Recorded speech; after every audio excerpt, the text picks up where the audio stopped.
وَإِذَا سَمِعُوا اللَّغْوَ أَعْرَضُوا عَنْهُ وَقَالُوا لَنَا أَعْمَالُنَا وَلَكُمْ أَعْمَالُكُمْ سَلَامٌ عَلَيْكُمْ لَا نَبْتَغِي الْجَاهِلِينَ. لأجاريهم قلدت ظاهر ما فيهم فبدوت شخصا الحمد للہ والصلاة والسلام علی رسول اللہ اما بعد. احباء الکرام، موسیقی کی حرمت جہاں کتاب و سنت کی واضح نصوص سے ثابت ہے، وہیں پر موسیقی کی حرمت پر امت مسلمہ کا اجماع و اتفاق بھی ہے.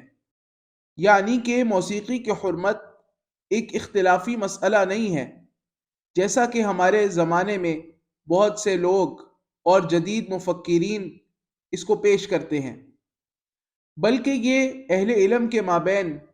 ایک اتفاقی اور اجماعی مسئلہ ہے. خیر القرون یعنی صحابہ و تابعین کے زمانے سے لے کر آج تک موسیقی کی حرمت پر تمام معتبر اہل علم کا اجماع اور اتفاق ہے. امت مسلمہ کا موسیقی کی حرمت پر اجماع دو طرح سے بیان کیا جا سکتا ہے. نمبر ایک قولی اجماع اور نمبر دو عملی اجماع. سب سے پہلے میں آپ کے سامنے قولی اجماع کو نقل کرنا چاہتا ہوں. پہلی بات تو اس مسئلے کے متعلق یہ عرض ہے کہ صحابہ کرام اور تابعین عظام رحمہم اللہ جمیعا سے موسیقی کی حرمت پر بہت سارے اقوال مروی ہیں، جن میں سے چند ایک ہم آپ کے سامنے پیش بھی کر چکے ہیں. صحابہ کرام اور تابعین عظام رحمہ اللہ سے ثابت یہ اقوال در حقیقت درجہ اجماع میں ہیں، اس لیے کہ ان کا کوئی مخالف معلوم نہیں ہے. یعنی صحابہ کرام میں کسی نے بھی موسیقی کی اجازت پر کوئی بات نہیں کی. اسی طرح تابعین اعظام میں سے کسی نے بھی موسیقی کی اجازت نہیں دی. گویا کہ صحابہ و تابعین اعظام رحمہم اللہ علیہم اجمعین کا یہ اجماع ہے، اتفاق ہے موسیقی کی حرمت پر. اس لیے کہ ضابطہ ہے کہ اگر صحابہ کرام میں کسی کا کوئی قول ہو اور اس کے مخالف کوئی قول ثابت نہ ہو تو صحابہ کا وہ قول اجماع تصور ہوتا ہے، اور یہی ضابطہ تابعین کے لیے بھی ہے. اگرچہ رہا اجماع کو نقل کرنا، تو موسیقی کی حرمت پہ کبار ائمہ نے اور فقہا نے اجماع نقل کیا ہے، جیسا کہ امام عمر بن عبد العزیز رحمہ اللہ نے، امام مالک رحمہ اللہ نے، امام شافعی رحمہ اللہ نے، امام احمد رحمہ اللہ نے،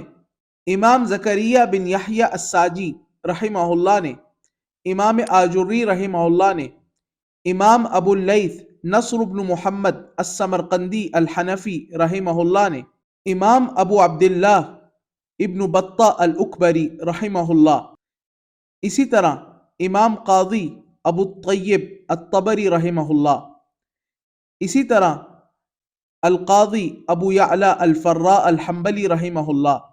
اسی طرح قاضی ابو بکر الشامی رحمہ اللہ، اسی طرح ابو بکر الطرطوسی رحمہ اللہ، اسی طرح ابو الحسین ابن القاضی ابی یعلا الفراء الحنبلی رحمہ اللہ، اسی طرح ابن الصلاح رحمہ اللہ، اسی طرح ابو محمد محمود الدشتی الحنفی رحمہ اللہ، اسی طرح ابن تیمیہ رحمہ اللہ، ابن القیم رحمہ اللہ،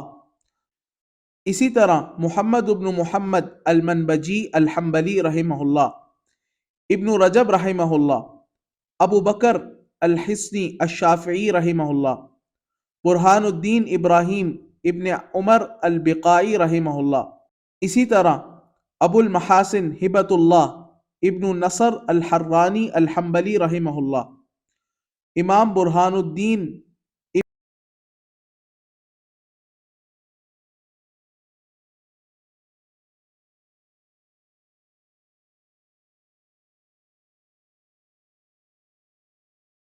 بالقول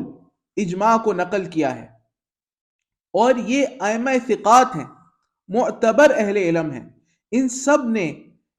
امت مسلمہ کا اجماع کو نقل کیا ہے موسیقی کی حرمت پر. ان سب کی نصوص اور عبارات کو میں آپ کے سامنے ذکر کر سکتا ہوں، لیکن طوالت کے خوف سے میں اس سے گریز کر رہا ہوں۔ اسی طرح ائمہ اربع اور اصحاب مذاہب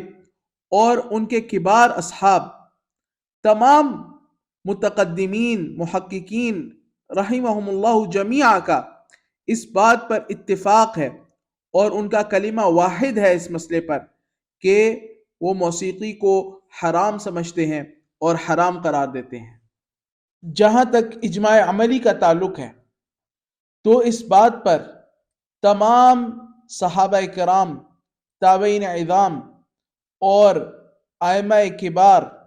اور اسی طریقے سے امت مسلمہ کے علماء اور عوام، ان سب کا عمل رہا ہے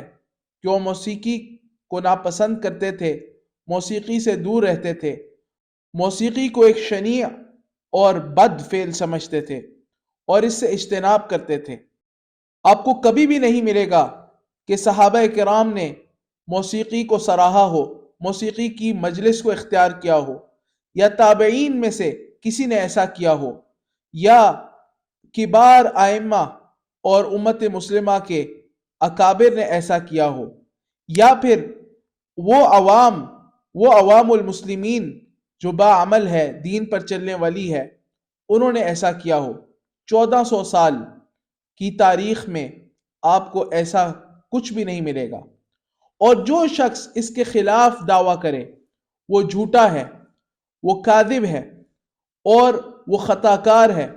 اور وہ کچھ بھی ثابت نہیں کر سکتا، اس کے پاس کوئی دلیل نہیں ہے۔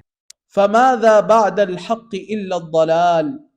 واللہ ولی التوفیق وصلی اللہ وسلم علی نبینا محمد وعلی آلہ وصحبہ اجمعین۔